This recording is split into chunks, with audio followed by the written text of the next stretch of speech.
and dark as the burlap sack tightened around Milo the kitten. He screamed, but his cries were muffled by the heavy fabric.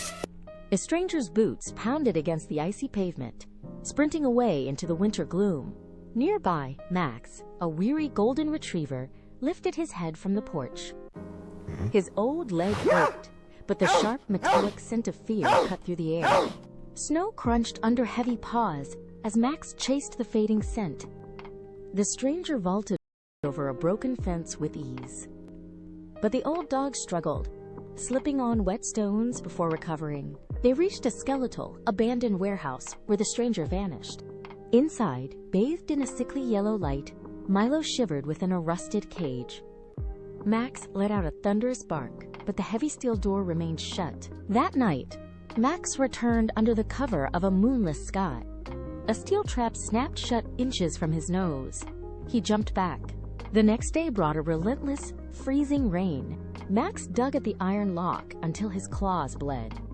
He watched from beneath rotting wood as guards patrolled the perimeter. He was tired, his joints burned, but he refused to leave. On the third night, disaster struck. A torch fell from a high beam. Smoke, thick and black, began to fill the rafters. Max smashed through a low window. Shards of glass cut his pads. Sparks singed his golden fur. But he didn't flinch. He shoved at the rusty latch with his snout. Click. Milo stumbled out. Max lowered his body. The tiny creature scrambled onto his back, claws digging into his neck. Fire roared like a beast above them. A massive timber crashed down. Max saw a gap in the floor and leaped. The wet boards groaned and slipped under his weight. Another beam fell, missing his tail by a fraction of an inch. The heat was unbearable, a wall of orange death closing in. They burst through the front door and into the freezing rain. Ash mixed with water, coating their fur in a thick gray sludge. The kitten held on tight, its face buried in Max's golden mane.